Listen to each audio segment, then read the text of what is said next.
بسم اللہ الرحمن الرحیم۔ کروڑہ درود و سلام نبی پاک صلی اللہ علیہ وآلہ وسلم کی ذات اقدس پر۔ شاہ جی نفو دیکھنے والے تمام دوست احباب کو السلام علیکم ورحمۃ اللہ وبرکاتہ۔ دوستو کیسے ہو؟ امید ہے کہ سب خیریت سے ہوں گے۔ اللہ آپ لوگوں کو ایسے ہی خوش رکھے۔ پیارے ناظرین کرام، ان تصاویر کو غور سے دیکھیں۔ آپ کو ان تمام اشیاء پر ایک مخصوص درخت کی تصویر بنی ہوئی نظر آ رہی ہے، جس میں سیب گرکت ٹری، سیب گرکت ٹی شرٹ، سیب گرکت کیپ، سیب گرکت پرفیوم اور ان گن چیزیں جو آج مارکیٹ میں گرکت ٹری کے نام سے خوب پرموٹ کی جا رہی ہیں اور عوام میں اس درخت کو بچانے کی مہم زور و شور سے چلائی جا رہی ہے۔ یہاں تک ان چیزوں کی فروخت کی کمائی سے حاصل ہونے والی رقم کو گرکت ٹری کی کاشت کے لیے استعمال کیا جا رہا ہے۔ آخر یہ گرکت ٹری ہے کیا؟ دنیا بھر میں اس کی کاشت کے لیے یہودی کیوں بے چین ہیں؟ اسے شیطانی اور دجالی قوتوں کا درخت کیوں کہا جاتا ہے؟ اور نبی صلی اللہ علیہ وآلہ وسلم نے اس درخت کو کاٹنے کا حکم کیوں دیا ہے؟ آج ہم گرکت کے اس پر اسرار درخت کے متعلق تفصیل سے آپ کو بتائیں گے، اس لیے اس معلوماتی ویڈیو کو آخر تک لازمی دیکھیے گا۔ آگے بڑھنے سے پہلے آپ تمام احباب سے گزارش ہے کہ اگر آپ نے ابھی تک اپنے چینل شاہ جی انفو کو سبسکرائب نہیں کیا تو جلدی سے اسے سبسکرائب کر لیں اور ساتھ بنی گھنٹی کو دبا کر آل پہ لازمی سے کلک کر دیں، اور اس ویڈیو کو صدقہ جاریہ کی نیت سے اپنے سوشل میڈیا دوستوں کے ساتھ ضرور شیئر کر دیں، کیونکہ اچھی بات کو پھیلانا صدقہ ہے۔ پہلے دوستو، گرکت ایک جنگلی درخت ہے جو خاردار جھاڑی کی صورت میں ہوتا ہے۔ گرکت کو انگریزی میں باکس تھرون اور یونانی زبان میں لیسیم کہا جاتا ہے۔ یہ درخت 4 سے 5 فٹ اونچا ہوتا ہے، جبکہ اسرائیل اور افریقہ میں پائے جانے والے گرکت کے درخت کی اونچائی اس سے بھی کہیں زیادہ ہوتی ہے اور اس کا سایہ گھنا ہوتا ہے۔ اسلامی تاریخ میں گرکت کا پہلا ذکر ہجرت کے فوراً بعد ملتا ہے، جب مدینہ منورہ میں مسجد نبوی کی تعمیر کی جا رہی تھی تو ایک صحابی اسد بن زرارہ رضی اللہ تعالیٰ عنہ انتقال کر گئے۔ نبی صلی اللہ علیہ وآلہ وسلم نے ان کی تدفین کے لیے جس جگہ کا انتخاب کیا وہ بقیہ الغرقد کہلاتی تھی۔ بقیہ اس زمین کو کہتے ہیں جس میں درختوں اور پودوں کی جڑیں باقی رہ جائیں، اور اس جگہ پہلے غرقد کی جھاڑیاں تھیں۔ یہ جگہ مسلمانوں کا قبرستان قرار پایا۔ بعد میں نبی پاک صلی اللہ علیہ وآلہ وسلم کی صاحبزادی حضرت رقیہ، حضرت فاطمہ اور صاحبزادے حضرت ابراہیم رضی اللہ تعالیٰ عنہ اور کئی صحابہ کرام اسی جگہ سپرد خاک کیے گئے۔ جب مسلمانوں نے قلعہ خیبر فتح کیا تو یہودیوں نے خیبر میں بھی اس درخت کو لگا رکھا تھا۔ نبی صلی اللہ علیہ وآلہ وسلم نے فتح خیبر کے بعد ان درختوں کو کاٹ دینے کا حکم دیا۔ حضرت عمر فاروق رضی اللہ تعالیٰ عنہ کے دور خلافت میں یہودیوں کو عرب سے نکال کر عراق اور شام میں بسا دیا گیا اور خیبر کی زمینوں کے بدلے انہیں دوسرے مقامات پر زمین دی گئی۔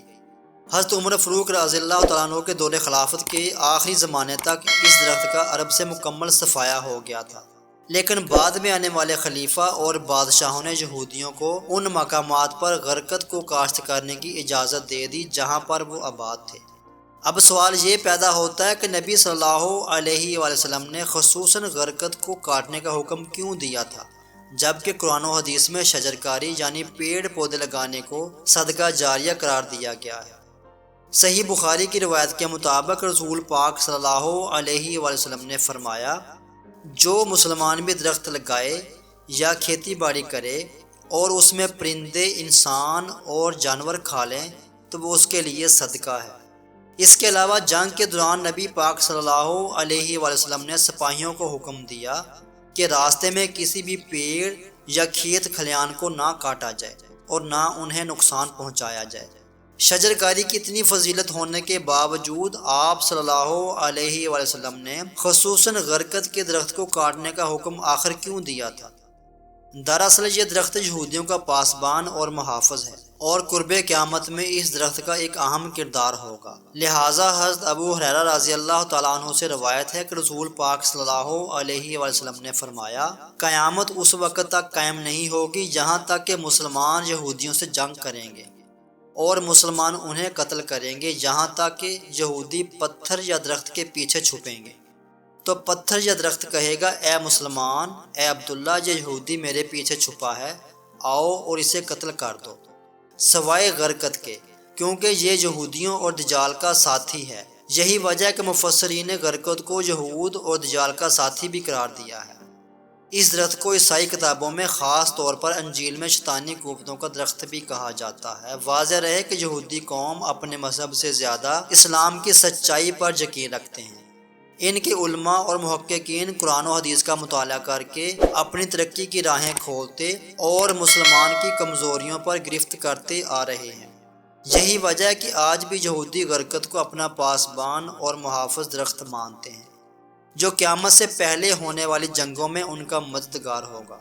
یہودیوں کو حضرت محمد صلی اللہ علیہ وآلہ وسلم کی زبان مبارک سے نکلنے والے ہر لفظ کی سچائی پر مکمل یقین ہے۔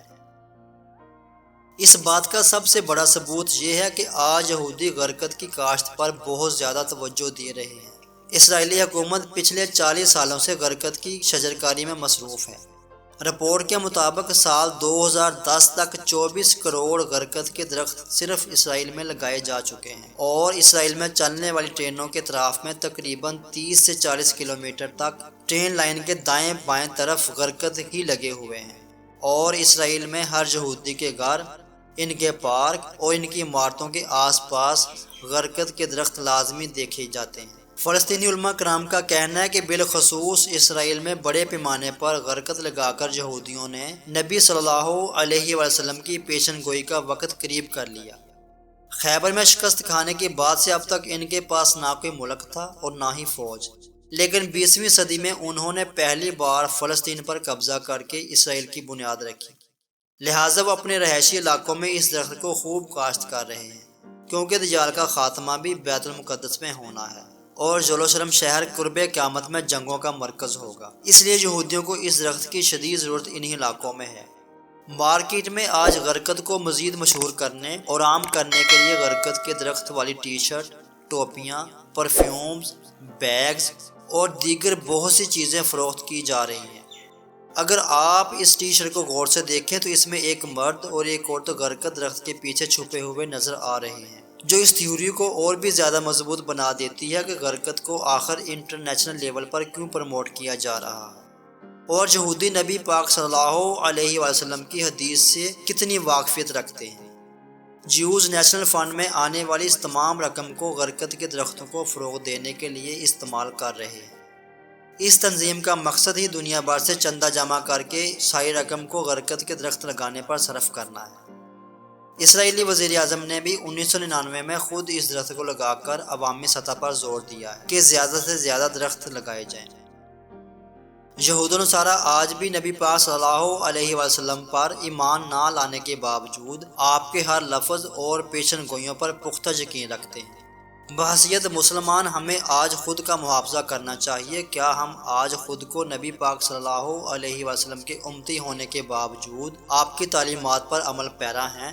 کیا ہمارا دعویٰ صرف نبی سے محبت اور عقیدت کی حد تک محدود ہے، یا ہم آپ کی تعلیمات اور سنت پر بھی عمل پیرا ہیں؟ پیارے دوستو، ہمیں چاہیے کہ ہم اسلامی تعلیمات کے ساتھ ساتھ حالات حاضرہ سے بھی مکمل واقفیت رکھیں، اور اپنے دین و ایمان کو بچانے کے لیے یہودیوں اور دجالی فتنوں سے قرآن و حدیث کی روشنی میں آگاہ رہیں۔ دوستو، امید کرتے ہیں کہ ہماری آج کی یہ ویڈیو آپ کو پسند آئی ہوگی۔ اس ویڈیو کے حوالے سے اپنی پسندیدگی کا اظہار اس ویڈیو کو لائک اور شیئر کر کے ضرور کیجیے گا۔ اس ویڈیو کے متعلق اپنی قیمتی رائے کمنٹ سیکشن میں ضرور دیں۔ آخر میں دعا ہے کہ اللہ پاک ہمیں نیک اعمال کرنے کی توفیق عطا فرمائے۔ آمین ثم آمین۔ دوبارہ ملیں گے ایک نئی معلوماتی سبق آموز اور اسلامی ویڈیو کے ساتھ۔ اللہ ہم سب کا حامی و ناصر ہو۔